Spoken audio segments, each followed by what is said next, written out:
Hello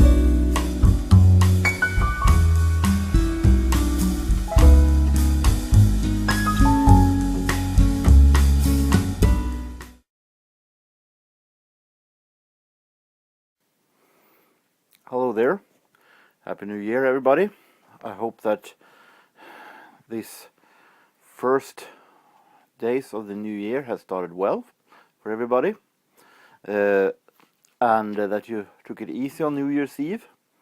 And it's time for this annual round of questions known as the vinyl tag. It still puzzles me where these questions come from. Someone must figure them out somewhere. Who is starting this vinyl tag every year? Who is behind all this great idea? 20 questions as usual. I'm going to try not to take so long time. So let's start from the beginning. Best Finder 2018, I showed that in my year in review. Lenny Tristano, bought for $1 at a thrift store, and I never could imagine buying that for that cheap price. Could have been also fitting in another question here. Best dollar bin find, but I thought I didn't want to show the same record twice. I want to be have a little more imagination. Shout out to other VC channels who deserves more viewers. Well, I think I give a shout out to Bad English Records, Mr. Finglish from Finland. A man who does very unique videos. He doesn't show his face more or less all the time. He always talk with his fingers. That's the name, Mr. Finglish. Very special and funny videos. And we have John Bellamy, my friend who have lived in Sweden for many years, who shows interesting stuff. He's trying to learn jazz, and I also chose a channel that I discovered today, actually, called William Now, who is a man in USA, I think, who talks very much about jazz. So I'm going to follow him a whole lot more. So shout out to all three of you. I'm leaving, of course, links to these channels in the description area. What holes are you looking to fill in your collection? Well, there are some. I have one record left until I have all Chicago records from 1 to 21, I think. That is the entire collection from the 60s all the way to through the 80s. Of course, I'm missing then the newer ones from the 90s and forward, but take one step at a time. Chicago 14, that is. I have a couple Carole King albums that I want to get a hold of. 2 of them before I have complete with her from the 70s. I'm not sure if I'm going to take Carole King in the 80s, because I bought an 80s Carole King before and it wasn't all that interesting, actually. So we'll see what happens. I have 2 Blondie records left until I have all them from the 70s and the 80s. I have 1 Flock of Seagulls left until I have complete. 1 Sniffing the Tears left until I have that one complete, and 1 Talk until I have that one complete. Those are some of the holes I'm looking to fill in my collection. A cheap album that's really good. I buy cheap albums almost every time, but extremely cheap. If you're looking at these kind of thrift store stuff that you see each and every time, that it's maybe you're a bit fed up with, but some of them are a little bit underrated and a whole lot better than the reputation they got. And one of them was Andy Gibbs' Shadow Dancing. In Sweden you can see them in most every flea market and thrift store record bins for $1. I bought this one for 20 cents, but it also was in a store in Stockholm that was shutting down, so it was a cheaper price. But I think this one is really great disco pop produced by Bee Gees, of course, and a whole lot better, I think, that I could have imagined, actually. I like the title track very much, among others, so I think this one is better than its reputation. Your favorite side project album, still a side project. The album I have is with this side project is on cassette, and I was a little bit much to start digging, so I picked out the singles from this band. This is the my favorite side project. I'm talking about from Duran Duran, Arcadia, which is Simon Bon, Nick Rhodes, and I think one of the Taylor boys, not knowing, I think it is, and John Taylor, I think it's John Taylor. And they released one album, So Red the Rose, fantastic, great album, and it's been known by several as the Duran Duran album never released, because it sounds very much like Duran Duran, but it's so amazing melodies that were extremely special. Arcadia never got the recognition they deserved. They were seen as something that people a little wondered why, while instead they were really great. I think people have opened their eyes for Arcadia now in later days, but back in the days in 1985 when the So Red the Rose came, it wasn't all that big as it should have been. This is The Promise, fantastic song. We have their biggest hit, Election Day, and we have The Flame. So my favorite side project is Arcadia. Song from an artist band that is uncharacteristic in their catalog. You knew that they have to come up somewhere, didn't you? Got to have Depeche Mode somewhere. Why not here? And I pick a total uncharacteristic song from Depeche Mode. From Some Great Reward is the ballad Somebody. Depeche Mode, of course, is known for having many synthesizers, being the biggest synth pop band ever. But Somebody is you can hear some little sound effect in the back played on synthesizer, but overall it is Alan Wilder on piano, and it is the vocal from Martin Gore, and that's it. A piano ballad from Depeche Mode. I don't think they have done such a thing ever since, sooner or later. I remember a video clip that I saw on YouTube from one of the concerts where this was about 7-8 years ago. They were actually performing this live, and all of a sudden they have a guest artist on the piano, and that was Alan Wilder, who then had been gone from the band since 1994-5. And you can see the fans was actually crying when they saw Alan Wilder back with Depeche Mode to perform this song, actually. So it was really magical. It's a great song, very much underrated, actually. The last album you purchased, also I showed that in my previous vinyl and CD update. It is this Blood, Sweat and Tears album, More Than Ever, that I yet have been having time to listen to, but I'm pretty sure it's good. This also could have been in in other question here, a good album with a bad cover, because this cover is not the best one I have seen them do. Well, let's go to that question. Great album with a bad cover, and I'm a little bit of a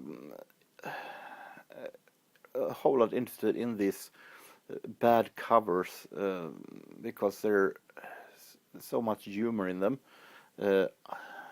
Not humor that is meant to be funny, but it has become funny because apparently once they thought that this was something that they believed in, this cover, and all of a sudden it didn't become all that great.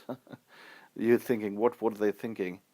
And I picked out this one, a Jimmy Smith album that is really good, Respect, released on Verve.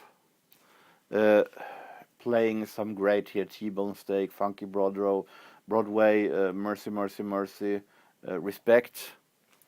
But what was the idea of dressing Jimmy Smith up like some kind of karate guy? Was there any kind of idea with that? I think this is such an... I don't understand this cover at all. I think it's pretty hilariously bad, actually, even though the album is extremely good. And then we turning on the question and having a bad album with a cool cover. That one was a whole lot harder because albums that are so bad, if it isn't like cult classic that are so bad that they actually are laughable. Most of these albums are called out every year when I do my culling, which I hope it's time for soon. So I don't have that much bad albums left. And keeping an album just for the covers, I don't do all that often, with one exception, which is the one that I chose. I chose this one. This is an album with Swedish folk music, where they play this kind of Swedish old dances, hambo, waltz, polka. Här var det gammeltjo. I'm not all that interested in this kind of music, and normally I wouldn't bought this one bit because I think it is. I'm not saying that it's bad, but it's not the thing that I'm interested in. But the reason I bought it was actually this cover. I'm not saying that it's beautiful drawn, but I see a very interesting story in this cover. Actually, that is this is actually as much satire as you can get, because the man holding the accordion is supposed to be a Swedish television host named Sten Broman, who was the host of a quiz show for classical music, and he was known for being really anti-accordion. He hated accordions. He hated the sound of the accordions. So this, the Marilla, I guess, label here had actually painted a cover with Sten Broman holding the instrument he hates the most in real life. I think that it was. I laughed when I looked at this one. I thought it was a fantastic, funny cover.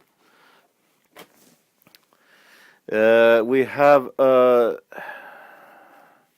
blues album, which also wasn't all that easy because I'm not all that into blues music. I think if it hasn't a Hammond organ in it, I think that blues is pretty boring actually.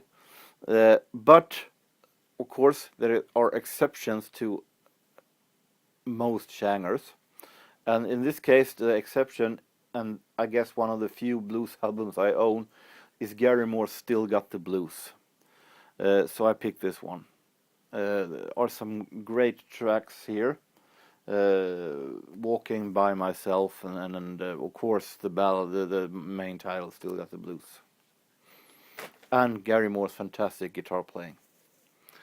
11, an earworm song, and I like these songs. Been for many years a guy who loves great hit singles with songs that smashes you right in the head, and then it's stuck there. If it is a great melody and a great refrain that actually is very, very interesting. So I really like.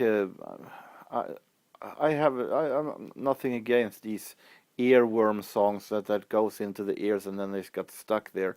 And I have a little hard trouble choosing because there was a lot of summer songs that I could have picked that were big hits in the summer, and that was so fantastic glue songs that got stuck like glue in your head. But I picked this one, which is one of my favorites from later years. It's not, the song itself is not from later years, it's from 1993, but I discovered it pretty late. It is a song, I think it is Belgian or French. It is a band called La Geoculture, and a song called Darla Dirla Dada is based on, I think, a Greek folk song that they have made a dance version of, and it is a melody that goes it's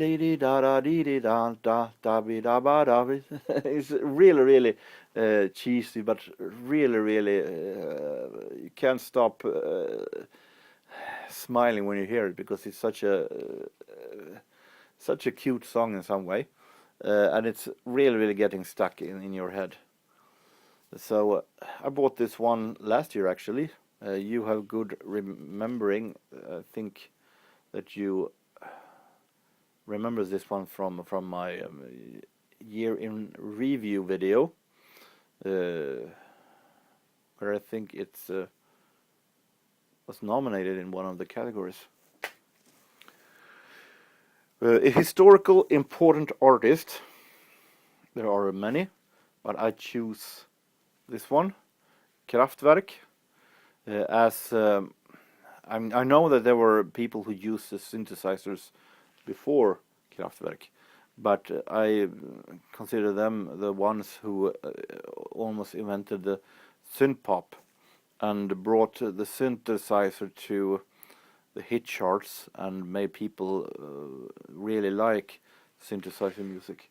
This is Accelerate, which is a very, very early greatest hits album from their absolute first albums, including albums from Ralph and Florian album.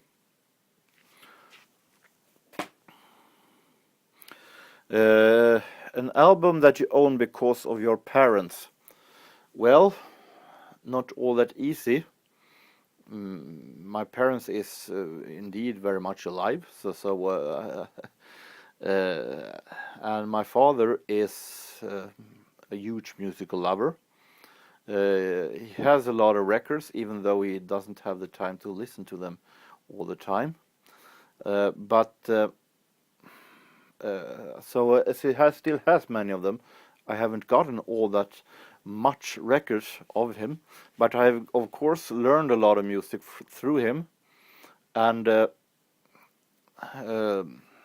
one of the artists that I have learned through him is a Swedish, call him country, almost Schlager artist from Gothenburg, named Alf Robertsson, that I have learned to like a lot.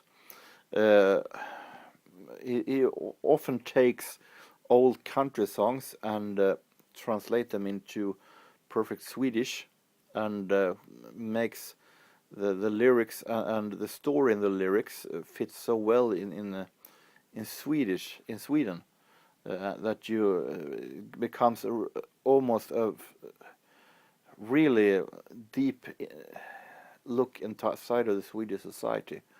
You feel so present in his lyrics. And I have a lot of records with him. We have this one, Symphony. We have this one, Till Ada med kärlek, which is an album by Swedish composer Lasse Dahlqvist. We have Närmast till att leva. We have Ibland är det som i en himmel. Sometimes is like in a heaven. And the oldest one, and one of my favorites, Hundar, ungar och hembryggt äppelvin. Dogs, children and homemade apple wine. Which of course is a Swedish version of Old Dogs and Children Watermelon Wine by Tom T. Hall. A lot of his songs are originally by Tom T. Hall. So Alf Robertson I have learned to like through my father. Best dollar bin finds. It was extremely hard since 90% of what I buy is from dollar bins. But I chose this one that I bought in Stockholm. Costed me $1, and I don't think it's unique in any kind, but for me then it was unique, as I also love old radio shows. This was absolutely perfect to get an album from Radio Luxembourg. So this is a Radio Luxembourg show recorded on vinyl, presented by Tony Prince. A pure radio show with the latest hit songs, commercials and jokes, talks and jingles. And it's from 1981, containing songs like these. So I was really happy to find this one. Favorite double album, also a hard one. Should I pick a jazz double album? I have a lot of those, but I felt like it would be natural to choose this one. Chicago Transit Authority from 1969 that I bought for $10 in Stockholm. Really amazing and funky album that I love extremely much. So it became a natural choice. We have an album that you learned from the VC in the last year. I have learned a lot of albums, but I haven't been able to find any albums from what my VC buddies have showed me. It's not easy to get hold of many of these in Sweden. But of course, I have learned a lot of records that I have put on my wish list, and I think it was James Griffith who showed Chaka Khan's solo debut, her first album real album away from Rufus, called Chaka from 1978. That one is high on my wish list, so I really want to have it. So thank for the information. James Griffith. A 10-inch record, don't have all that much, but this one is a special that I bought at the Sundsvall Record Fair many years ago. It is a 10-inch remix album with Pet Shop Boys, remixes of It's Alright, The Alternatives, as you can see here. Limited edition, contains free poster, and yes, there is a poster.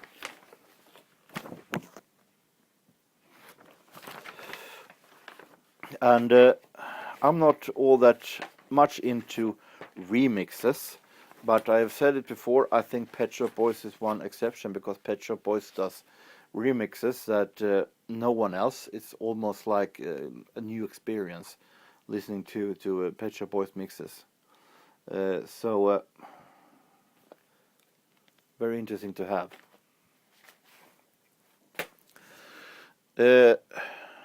and we have a 7-inch record. A 7-inch record. You realize that I am a guy who collects 7-inch records, that I have around 4,500 vinyl singles. How am I supposed to pick one of these? So I did like this. I made a blind pick. I went to my shelf and closed my eyes and picked out one. Well, I picked from this side of the shelf. So I close my eyes. I fumble a bit around. This one looks interesting. It's an 80s classic that nobody remembers. Marie D. Marshall with On y va. Some synth pop from Europe, you might say. I think it is European, I'm not sure. But On y va, Marie D. Marshall. Well, my pick. So, it's a very interesting question. Favorite album to fall asleep to? It's a lot of great songs to fall asleep to. Can fall asleep to almost anything. Stan Getz, great one to fall asleep to. But I picked out this one. It's one of my absolute favorite records of all time. And it is so relaxing and have such great melodies that it really makes you relax and almost fall asleep. So I picked, and I've listened to this one many times when I having in the background when I'm laying to bed. Jean-Michel Jarre's Oxygen, a real classic. Also, a very important artist for synth pop music, even though he doesn't make synth pop, which is why I didn't choose him in the same category as Kraftwerk. But an amazing record, really fantastic to actually have when you're going to dream at night. And final question. Your favorite VC experience or advice for people contemplating making videos. Starting with my favorite VC experience is when B-Sides, Jenny, that channel, her and her husband Dave, they had a contest which ended in some kind of a final contest between 3 of us. And we had contact, or were supposed to have contact through, was it Skype at that time? And it didn't work because I didn't have all the best computer back then. So we tried very hard to get connection so we could talk between each other, but it didn't work all that much. So I think that she talked and I wrote. And she asked questions and I got prizes. I got Jimmy Smith, I got a Reflex album, I got a Sergio Mendes album. It was really, really great, real fun thing to do, even though we didn't make contact through microphone at that time. And advice. Well, I think that my advice is that you do this for the love of meeting people and the love for your records and for music, because then you will have the most fun, and then the results will be the absolute best. If you do it for any kind of pressure, whether it be how many people that you subscribe that subscribe your channel or watch us or something like that, or if you have some kind of a pressure on yourself, then it will not be fun. and then your channel will die pretty fast. But if you do it for the love of meeting new people from all around the world that share your interest, and for the love of records and music that you have, then you can have very much fun with this. So these were my answer of 2019's vinyl tag. I see that it will be up 30 minutes, but all right. It's an annual thing to do. So I hope that each and every one of you have a real nice time. Until next time, no matter where you are, no matter what you do, see ya.